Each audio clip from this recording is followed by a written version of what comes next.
Amit Pinchevski not only orients outward in his scholarship, but in so doing, he gently forces a rethinking of how we understand some of our most basic acts of communication. Pinchevski comes to us from the Hebrew University of Jerusalem, where he has been on the faculty since 2004. Armed with a BA in political science, an MA in political communication from Tel Aviv University, and a PhD in communication from McGill, in 7 short years he has already left a long intellectual mark.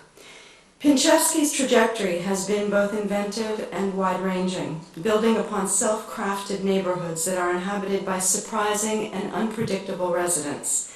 How else to characterize an imaginative academic record that melds thinking about autistic individuals with that of the language of Esperanto, modern liberal politics with a misunderstanding of the other, the multitude of witnessing practices with new terms in trauma theory, or an examination of CSI as an example of the post-human condition.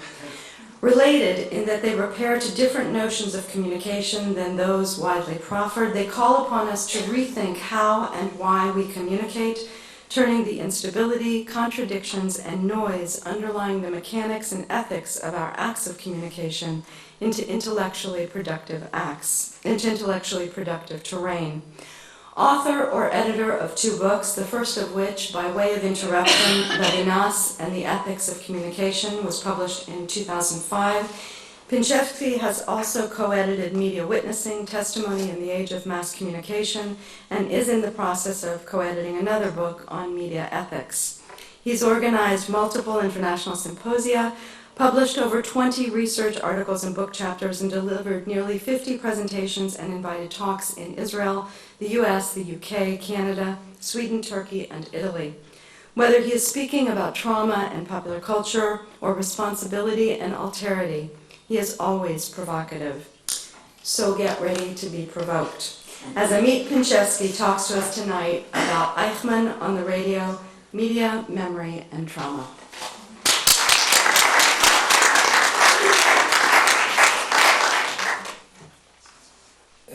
Thank you so much, Barbie. I don't know how I'll be able to live up to this. And first I'd like, again, as every time that I get the opportunity of speaking here, to thank the school for this tremendous hospitality and generosity, to Michael Dean, of course to Barbie, the head of the program, and also to Emily Plowman, who is babysitting outside, apparently. For being so, relentlessly helpful with everything. And so this is really a great opportunity for me to thank everybody here. And also the faculty that I've come to know a bit more during the last couple of months. The students, I've had a lot of opportunities to have discussions and lunches and so forth, and I still look forward to more still in the time that I'm here till the end of the year. And last but not least, I want to thank Iris and the kids for coming on this journey when it was not always easy. And hopefully they're fine with the babysitter or the other way around. Anyway, I'm very happy to see all of you here, and I feel a bit like in my bar mitzvah. I'm kind of all dressed up, and there's a big ceremony, and a lot of Jewish people here come to hear me. So,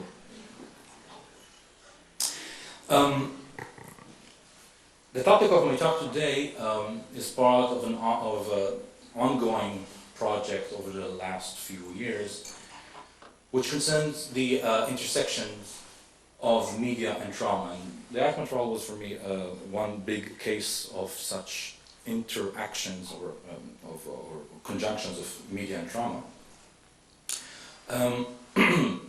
And so, let me take you back 50 years and 7 months, April 17, the first week of the Eichmann trial in Jerusalem, and to the opening speech of the chief prosecutor in the trial, Gideon Hausner.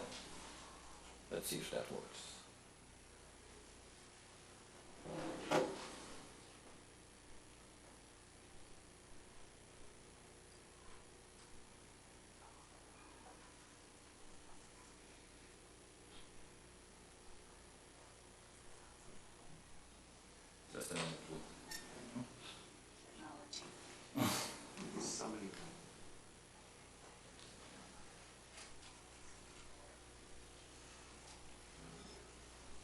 try it again. Oh, it did work before. Okay. I thought this only happened in my classroom. Phil's coming down. Phil's coming down. Oh, okay. We'll see.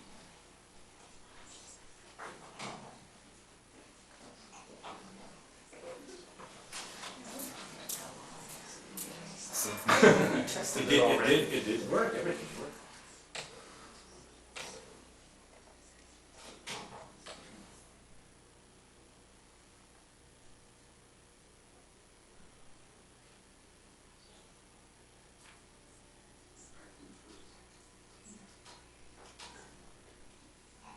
No connection. No, there's permanent connection. Can we close it? Reopen it?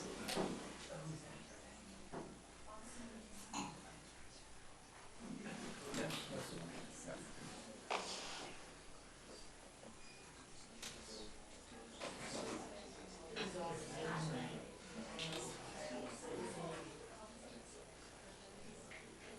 Okay, good. Thank you.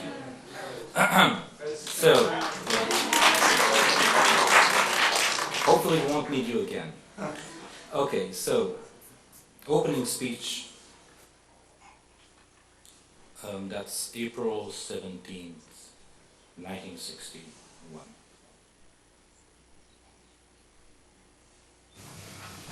Prosecution, the Attorney General. When I stand before you, judges of Israel, in this court, to accuse Adolf Eichmann, I do not stand alone.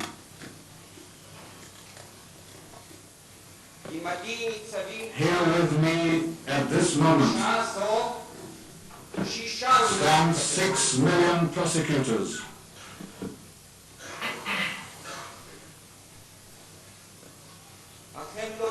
But alas, they cannot rise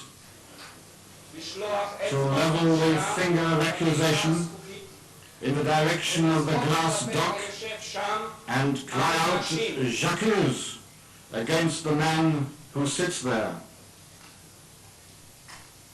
Because their ashes have been piled up in the mounds of Auschwitz and the fields of Treblinka, or spilled into the rivers of Poland, and their graves are scattered throughout the length and breadth of Europe. Their blood cries to heaven, but their voice cannot be heard.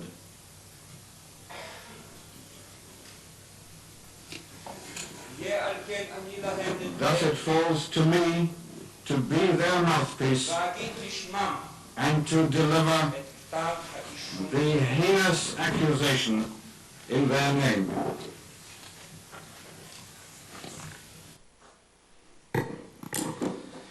Two weeks into the Eichmann trial, towards the end of April 1961, poet Chaim Guri, who chronicled the proceedings for a local Israeli newspaper, wrote in his column, "The country carries on as usual, day and night, but this trial accompanies it. The one goes on, the other alongside. Away from the courtroom there is no outward sign of it, but it is in the air and the water. It is like dust on the trees." Writing his impressions from Beit Ha'am, the Jerusalem theater venue converted to host the hearings, which literally means the house of the people, Guri captures something of the sensation that paralleled the trial, that feeling of something in the air, gripping the everyday as the proceedings unfolded. What was in the air, or more precisely on the air, remains implicit in Guri's prose. As is often the case with communication media, their operation is likely to remain invisible or to be taken for granted, a tendency that sometimes occludes further understanding of certain historical episodes. Such is the case, I argue, with the Eichmann trial, an event profoundly marked by what was then the principal mass medium in Israel, the radio. In her famous book, Eichmann in Jerusalem, still famous, okay, Eichmann in Jerusalem, a report on the banality of evil, Hannah Arendt described the Eichmann trial as a show trial, a propaganda scheme designed by Prime Minister David Ben-Gurion for political ends. Indeed, the trial presented a rare occasion to influence domestic and international public opinion by putting the catastrophe of the Holocaust on a par with the redemption offered by the State of Israel. Yet even if that was the purpose, its execution was generally lacking, at least insofar as the trial's publicity strategy was concerned. As a previous study by Ora Herman, Tamar Libes, and myself shows, there is evidence to suggest that conflicting interests within the government led to an inconsistent, often contradictory publicity strategy. A case in point is Kol Israel radio station, literally the Voice of Israel, then a subdivision in the Prime Minister's office and the only broadcasting medium in Israel at the time. Television became available only in 1968. Surprisingly, little attention had been given to radio as a means for influencing public opinion.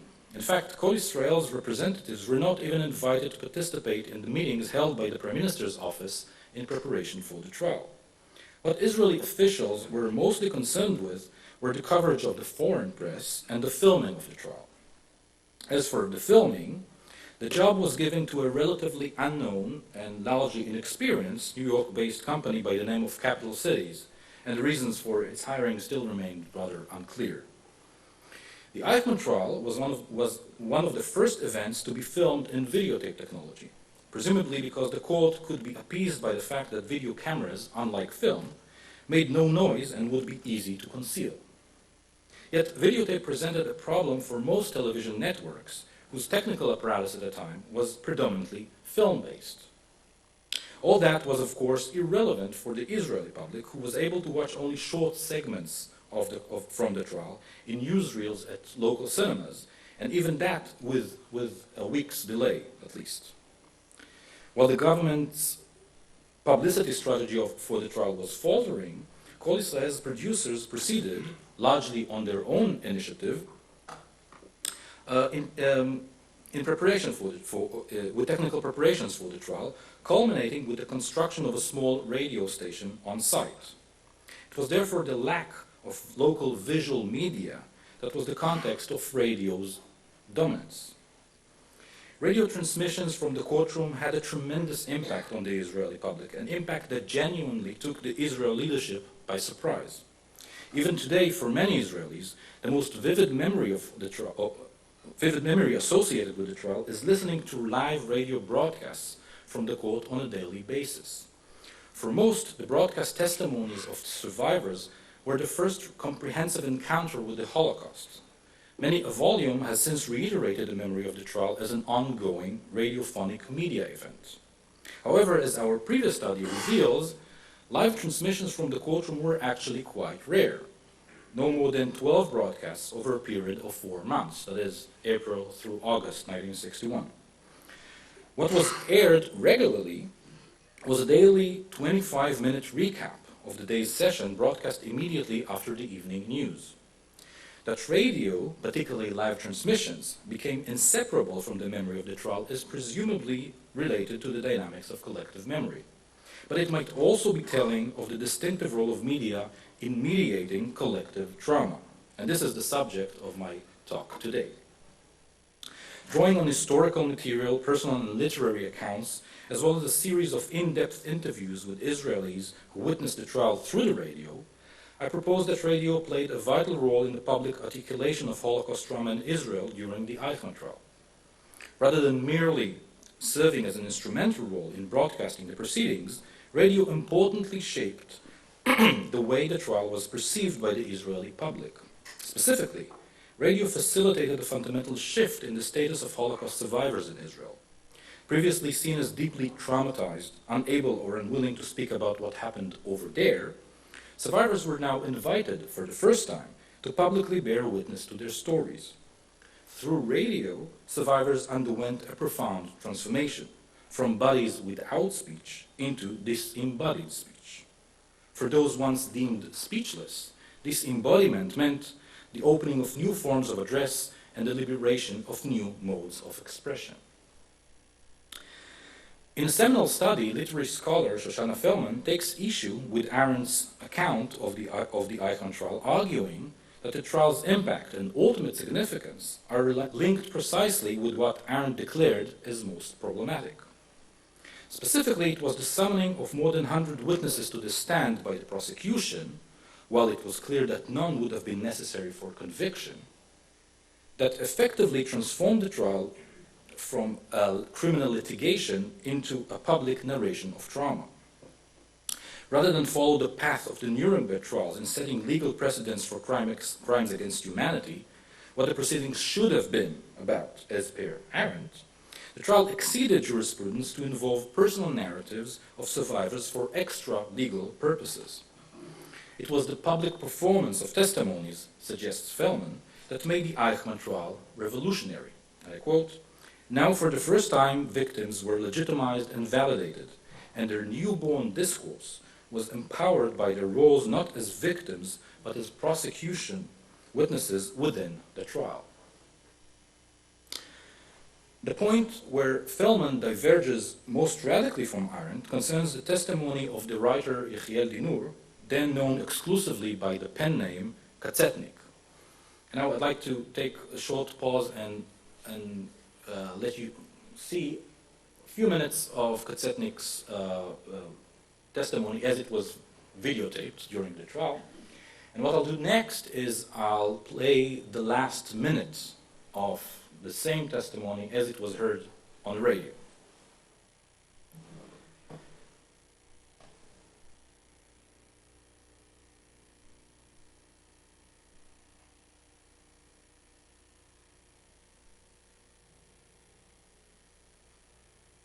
Not born there, and they did not conceive there. They breathed and lived according to different laws of nature. They did not live according to the laws of this world of ours, and they did not die.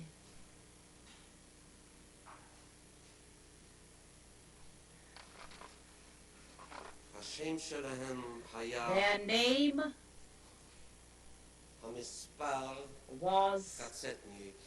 a number, Katzetnik, number so-and-so. They were dressed in, how shall I call it?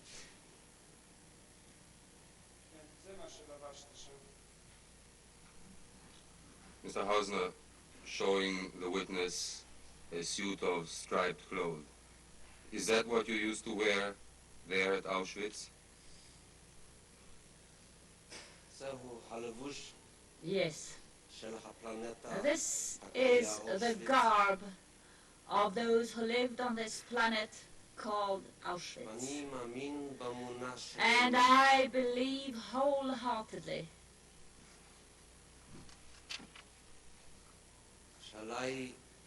that I must carry this name as long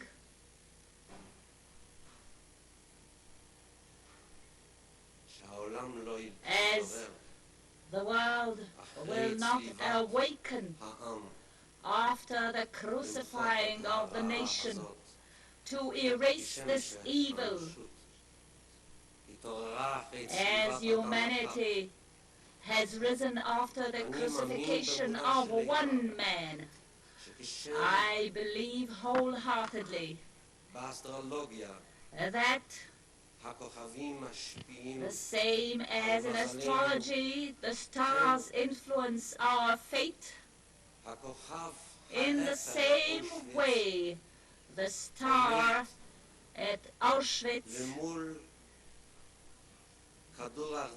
is there facing our planet and influencing, radiating towards our planet. If I am able to stand here in this court before you and retell the tale of this planet if I, out of this planet of Auschwitz,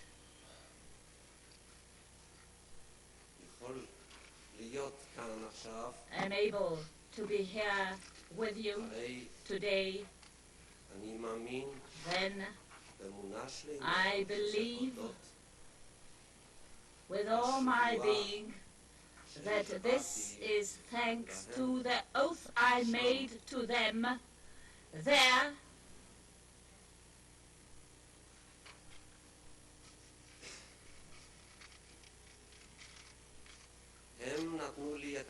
they gave me this strength, this power. This oath was my armor, and this was the power, the unnatural power above nature, which sustained me, so that after the period of Auschwitz, 2 years in Auschwitz, when I was a Muslim, to withstand Auschwitz, they always left me. They always took leave of me. And the look in their eyes had the promise of my oath in them. Almost 2 years I stayed there, and I was always left behind. I can still see them gazing at me. I saw them in the queue.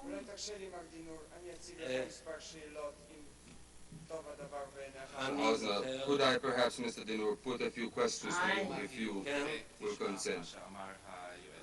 President of Court, Mr. Dinur, please listen to Mr. Hausner and to me.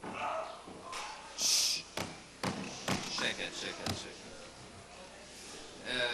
שבו במקומכם בבקשה, אני מבקש מאוד, כן? כל אחד ישב במקומו.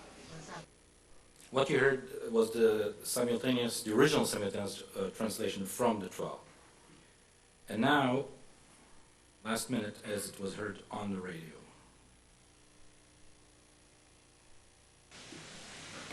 הם הלכו ממני, תמיד הלכו ממני, נפרדו ממני, ובמבט עינינו הייתה השבועה הזאת. קרוב לשנתיים ימים הלכו ממני, ותמיד השאירו אותי אחריהם. אני רואה אותם, הם מסתכלים בי, אני רואה אותם, אני ראיתי אותם ליד התור. אולי תרשה לי, מר דינור, אני אציג לך מספר שאלות אם טוב הדבר בעיניך. אני זוכר. לא, מר דינור, תשמע מה שאמר היועץ המשפטי. רגע אחד, תשמע עכשיו לי. לא, מר דינור. שקט. Now, I realize most of you don't speak Hebrew, but hopefully you could appreciate the acoustic effect. Perhaps those that don't speak Hebrew even better than those who do. Anyway, so going back to the point where Shoshana Feldman diverges most radically from Arendt's concerns that testimony we just watched and heard.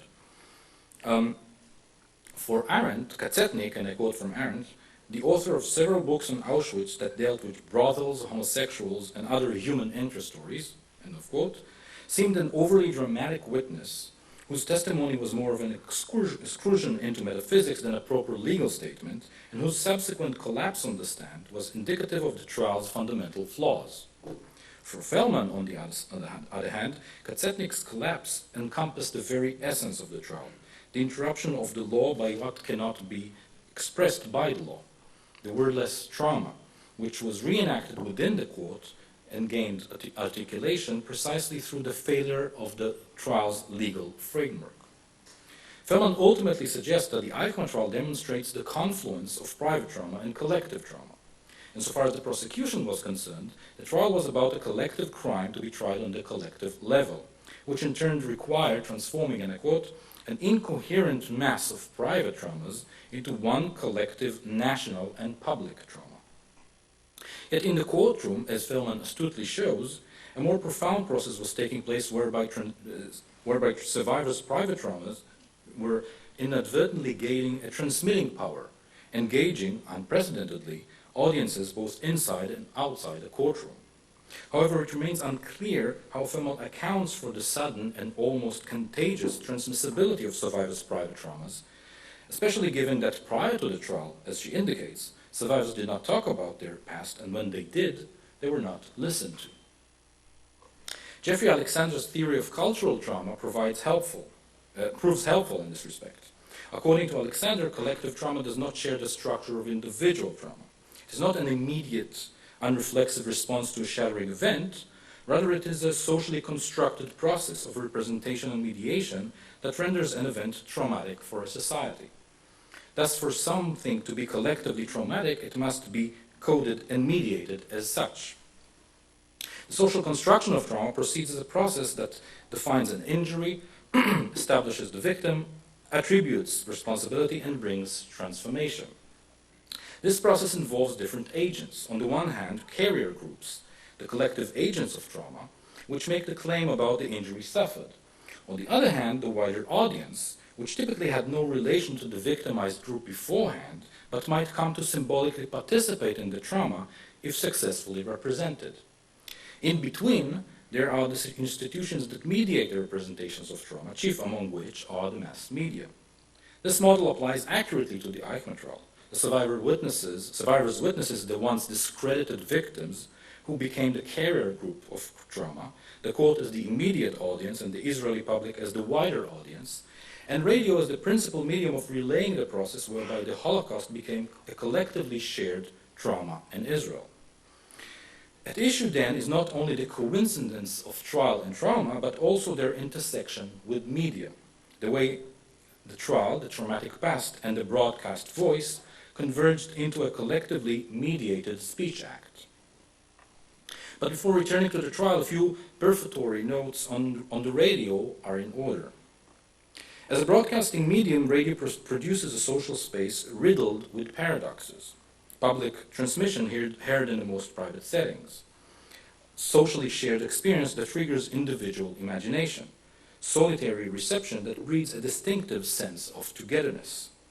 While these paradoxes could be said to apply to electronic media in general, radio constitutes a distinctive configuration of presence at a distance through the separation of body and voice and the reconstruction of a disembodied voice. In the present context, I want to suggest that the reworking of the relationship between body and voice through the radio complemented the public transmission of trauma during the Eichmann trial. It is common knowledge that the body cannot endure transmission, whereas the voice can. Through technological extension, speech gains what is forever denied to the flesh: omnipresence and afterlife. Radiophonic space, to use Gregory Whitehead's words, is a space of nobodies. Yet as the voice travels away from the body, it nevertheless retains much of the timbre and tone produced by the body's echo chamber. In fact, out of all media, the audible provides an almost one-to-one replica of the original, both in quality and scale. Radio voice produces an acoustic space, evanescent yet encircling, which commands the listener's attention while liberating his or her imagination. It is perhaps radio's disembodied nature that led thinkers to speculate about its resonance with the psychic unconscious. Gaston Bachelard understood the radio as speaking directly to the unconscious, a powerful tool which, as he claimed, and I quote, really does hold the key to tremendous daydreams. Marshall McLuhan famously also saw radio as addressing the primal level of the psyche, and I quote, the subliminal depths of radio are charged with resonating echoes of tribal horns and antique drums, with its power to turn the psyche and society into a single echo chamber. That, end quote. Hence, radio ushers in the return of the atavistic past, as in the case of Hitler's broadcast speeches calling the Teutonic tribes into battle. And Friedrich Hitler links sonic technologies with the Lacanian register of the real, as they capture the residues left by visual and typographic technologies, an entire spectrum of unfiltered acoustic events which Hitler identifies as the physiological accidents and stochastic disorder of bodies. Acoustic media constitute a cultural repository of what remains unseen and unwritten, an indiscriminative record of the audible traces of reality. Yet the abandoned body is never totally absent from radio, as it leaves its marks on the voice that reiterates, sometimes unwittingly, the anatomical origin of vocality. As Roland Barthes noted, the body is inevitably inscribed onto its media traces, broadcast or recorded. It is the body's singular mark on the voice that brings out the expressive over the intelligible, the materiality of the body, what he calls the grain of voice as it sings. The body persists through what Julia Kristeva designates as the semiotic, the anatomical and instinctive drives that infuse language before and beyond the linguistic structure, generating a distinctive acoustic imprint of a specific body in a particular setting. Thus, the phantom body is evoked every time the mediated voice is heard. It is as if the spectre of the body returns to haunt the vocal reproduction. Now, to further ascertain the radiophonic effect of the trial, an examination was undertaken of what Israelis who were in their youth at the time remember of the event. Two types of material were employed. First, previously published or broadcast personal accounts, both fiction and non-fiction. And second, a series of in-depth interviews with 5 groups of Israelis of different backgrounds. The purpose of this combined approach was to consciously depart from the examination of historical facts and instead delve into the impressions of those who came to witness the trial personally. A reception study almost 50 years after the fact might present various problems of accuracy, but the extent to which certain things are still remembered might serve to affirm the effect of the original event. What is offered then is a glimpse into memory as carried and circulated by individual agents, the original sense of collective memory as intended by Maurice Halbwachs. Insofar as the Eichmann trial is concerned, an analysis of its living memory provides insight into social processes that are otherwise inaccessible, particularly with respect to an issue as intricate as the relationship between private traumas and collective consciousness. A well-established fact among historians is that prior to the Eichmann trial, knowledge about the Holocaust in Israel was limited and awareness of survivors' plights was minimal. The years before the trial can be characterized as years of collective silence. Survivors opted not to speak, and native Israelis, including survivors' children, opted not to ask. Repression of the traumatic past complemented Zionist ideology in its construction of a new national Jewish identity, the native Israeli, or Sabra, who was deemed strong, courageous, and masculine, the polar opposite of the old Jew of the diaspora, who was viewed as servile, weak, and cowardly. In Zionist identity politics, Holocaust victims were cast as the ultimate case of submission, those who had been led like sheep to the slaughter, and therefore as somehow complicit in their execution. Against the background of collective silence, with the bulk of survivors remaining tongue-tied, a distinctive figure of the Holocaust survivor came to dominate public perception in Israel during the 1950s. It was the survivor as an eccentric, dumbstruck figure, living on the margins of society and often on the verge of insanity. David Grossman's novel Sea Under Love provides a compelling portrait of such figures. Told from the perspective of a second-generation 9-year-old Momik, the story features a cast of survivors irrecoverably scorched by what happened over there. An old uncle who is brought into the family after he is in a mental institution is first encountered by Momik as, and I quote, swimming like maybe a fish in an aquarium, talking to himself in a weird voice that went up and down, end quote. Other eccentrics inhabit the background. One of them, and I quote, always walked around saying, who am I, but that's because he lost his memories on account of the Nazis. while another just smiled at everyone all the time, and they said he was empty inside. The literary depiction is confirmed by the personal accounts of those who were young teenagers at the time. Many recall someone from the neighborhood whose eccentricity was attributed to what had happened to them in the camps. Thus, for instance, one interviewer remembers, "As a boy, I used to pass the Lifts neighborhood in Tel Aviv by the beach. When I asked what's out there, I was told, 'Stay away, these people are mad people.' They were very odd. They used to watch the sun come down and you couldn't talk to them. They talked to themselves." Another recalls, "When I was 5 or 6, we had a neighbor who kept screaming at her son. She had one child, and she was like half deranged. And I remember my mother telling me, 'Don't judge her, she came from Germany.'" The figure of the crazy Holocaust survivor seems to populate the childhood memories of an entire generation. Often remembered as unsightly and grief-stricken, these people are evoked as either screaming or silent, but never as speaking. In Israel of the 1950s, the Holocaust survivor was one with the mad, a figure divested of language, a traumatized, speechless body. The Eichmann trial is said to have changed all that. For the first time, survivors were validated and legitimized, summoned to address the court and through it, the entire world. And it is here that radio became crucial, not only by transmitting testimonies and making them public, but also, and more profoundly, by instigating a fundamental shift in the survivors themselves and in their public perception. Taking to the airwaves meant an opportunity to speak away from the tattooed, traumatized body and clear of the label of madness and unintelligibility. For it was precisely the transfiguration induced by radio of the speechless body into disembodied speech that rendered survivors' testimonies universally accessible. It is as if the logic of radio dictated a necessary trade-off. In order for trauma to gain voice, the body, the locus of trauma, had to be discarded. By taking survivors' voices away from their bodies, radio effectively redefined the conditions by which trauma could find public articulation. The radiophonic separation between body and voice invited a return of the socially repressed. It is in this respect that radio afforded survivors passage from silence to speech, from bare life to social life. Paradoxically, it was the faceless medium of radio that gave survivors face in the Levinasian sense. Only as disembodied speech did victims become accusers. Only as severed voices could they be heard.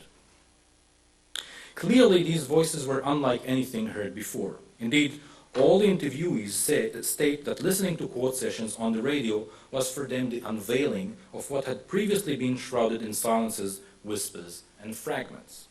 Almost unanimously, they seem to remember the trial as being broadcast live on a daily basis for months on end, and were rather incredulous to learn that live transmissions were actually quite rare. They all recall specific radiophonic moments, such as Ben-Gurion's announcement to the Knesset of Eichmann's capture, the opening speech of Chief Prosecutor Hausner, and the collapse of Katzetnik on the stand. For most, the experience of listening is linked to concrete settings, at home, at school, on the bus, with the parents, or precisely in their absence. As an Israeli commentator recently stated, and I quote, "It was in the beginning of April 1961 when I was sitting underneath my mother's chair, one of dozens placed around a big hissing Philips radio, that I discovered I was part of the Jewish people. It happened when Gideon Hausner opened his speech. This was the first time I saw my parents cry." Nevertheless, what seems to have made the most poignant impression is the distinctive sound of the trial. Hausner's voice was repeatedly mentioned as the most memorable. To quote two respondents, "His dramatic voice that you would hear kind of a metallic voice, dramatic, awesome, which was overwhelming for us as kids." Another quote, "Hausner's voice, it was this kind of voice that even today, if you heard it on the radio, you'd never forget that voice. A very distinctive voice, representing the 6 million. It was powerful, awesome, deep, penetrating." In contrast to the unequivocal memory of Hauser's piercing voice, survivors' testimonies are mostly remembered en masse as a clatter of indistinguishable voices rather than a set of individual narratives. In the words of one interviewee, there were so many testimonies, it's really hard to remember it all. It just went on and on, testimonies all the time. We couldn't tell the facts with so many testimonies. Significantly, many recall sounds of disquiet, disturbance, and collapse emanating from the radio, especially coming from the background. Again, to quote only two, what I remember from the trial is the screaming. I hear survivors screaming as if not speaking in a human voice, not in their own voice. I can't remember if I listened to the stories they were telling. Maybe I remember it wrong, but there was an audience inside the hall and the screaming was coming from the audience. Another quote, as long as the trial was happening, the radio was on. I think there wasn't a day without outbursts from the people who came to watch the trial. It was clear that Holocaust survivors were sitting there. I remember they were outbursts every day. The trial therefore seems to have left an indelible acoustic imprint in those who listened to it on the radio. Ultimately, it was not just the testimonial narrative that stuck with the audience, but a whole catalogue of sonic moments. Accents, tones, silences, echoes, cries, whispers, the auditory traces of the trial. To use Kristeva's terminology, the trial's radiophonic effect lies not only in its phenotext, but in its genotext. Not simply in giving voice, but also in exposing the body in the voice. Though severed from their source, radio voices nevertheless carry the mark of the specific setting and the materiality of their emergence. Radio removed survivors' wounded body only to reintroduce it as the grain in the witnessing voice.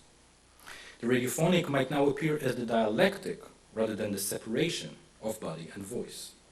The body manifested itself as its own spectre. It returned, vicariously, as a surrogate for the inexplicable. And so as the voice took to the airwaves, it did not travel completely discarnate, for within it resounded the pain of the originating body.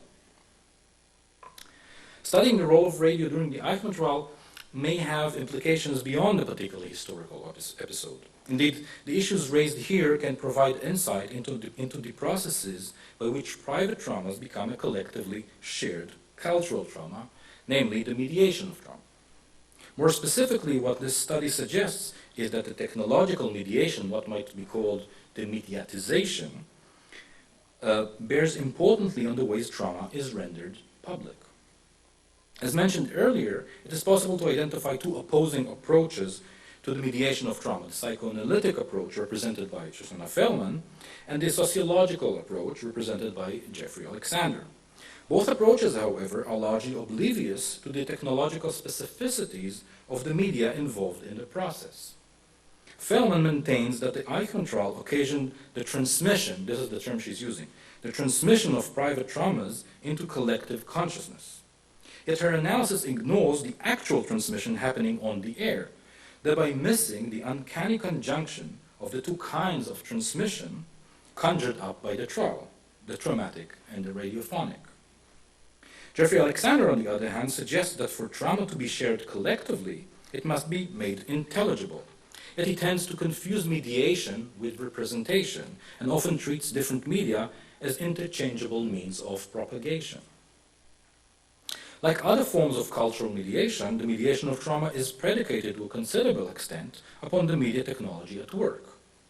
However, what is distinctive in this form of mediation, when it occurs, is the way a specific medium figures in the process whereby trauma gains articulation. Consider the case of the television coverage of the Eichmann trial in the US. According to Jeffrey Chandler, the trial telecasts fail, and I quote, to become a fixture of American Holocaust memory. One reason was the preoccupation with watching Eichmann.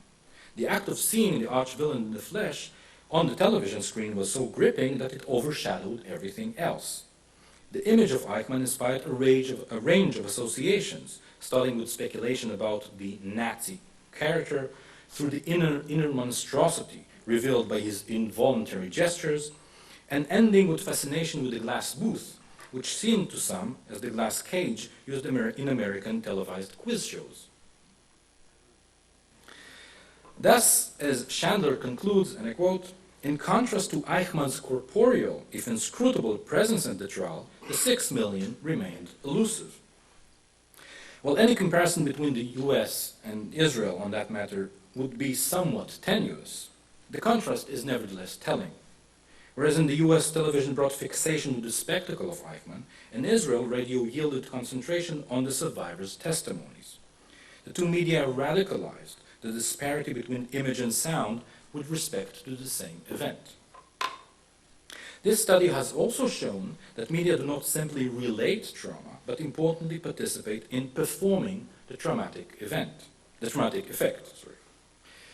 What was heard on the radio was not only the speaking voices, but also the sound of mediation itself, the acoustic repercussion of discarding the body and resurrecting the voice. Radio reenacted what is fundamental to the traumatic effect, the severance between the somatic and the phonetic. And that effect always implies a brush with mortality, a certain touch of death. As Barth observed, death is the eidos of media, both phonographic and photographic. The transience of the body appears most acutely through its media traces. In this respect, the Eichmann trial might be viewed as performing a kind of a public seance, in summoning the living to bear witness to the dead in the presence of audiences both near and far. The trial invoked a spectral dimension that persisted throughout the proceedings. Finally, an analysis of the Eichmann trial would be incomplete without considering it as a media event. Indeed, the trial seems to fit neatly with Dayan and Katz's conception of a ritualized mediated collective experience. To review briefly the main criteria, transmissions from the courtroom interrupted broadcasting routine. Court sessions were transmitted live, even if infrequently, and are certainly remembered as such. The event itself took place on location outside media, which required elaborate technical preparations. It was planned, organized, and advertised in advance. It was presented with reverence and ceremony reserved for historic occasions, and it evidently developed into a transformative event by addressing previously silenced concerns and bringing them to collective awareness. As with most media events, the trial was more about reconciliation than confrontation, which led, in this case, to a public affirmation of the survivor's misfortune, what Axel Honneth calls recognition. Yet there is more to the trial as a traumatic media event, Yet there is more to the trial as a media event insofar as the mediation of trauma is concerned. As mentioned earlier, radio coverage of the trial proceeded in two main formats. Daily recaps, an entirely edited and narrated 25-minute broadcast, aired following the evening news, and live transmissions which, although they were relatively infrequent, no more than 12 broadcasts in 4 months, seem to have left a most profound impression on the Israeli public. At issue are then two very different, even diametrical, broadcasting formats, both in terms of production and reception. The former was the result of a rigid process of selection and prioritization. The latter was more of a hands-off operation without proactive involvement on the broadcaster's side. In fact, Kol Israel presenters were instructed not to interfere with live transmissions in any way and limit their presence to announcements at the beginning and the end of the broadcast, while keeping the microphones running throughout. The result was an unfiltered transmission of the acoustic event as such, and hence as inherently predisposed to surprises, accidents, and contingencies, what Kittler calls the tumultuous noises of the real. While the daily recaps produced a mitigated, professional account of the course of the trial, the live broadcasts captured the uncontrolled, eruptive nature of the event, complete with all the sounds of its liveness. That many Israelis remember the trial as broadcast in real time is a sign of the involvement it enlisted. To hear it live means to have access to the truth and authenticity of the event. Liveness compels vicarious participation, the possibility of bearing witness through the media. Thus, the false memory of liveness may bear a hidden truth, the extent to which the event intervened and impinged upon the lives of those who listened to it on the radio. The Eichmann trial is one of those rare media events that fuse autobiographical and collective memory. Almost everyone who heard it on the radio can recall the specific circumstances of listening, a classic case of flashbulb memory. Through the radio broadcast, the trial entered into the lives and daily routines of the audience, interpolating each listener personally and the entire public collectively. This might indicate something quite significant with respect to the mediation of trauma.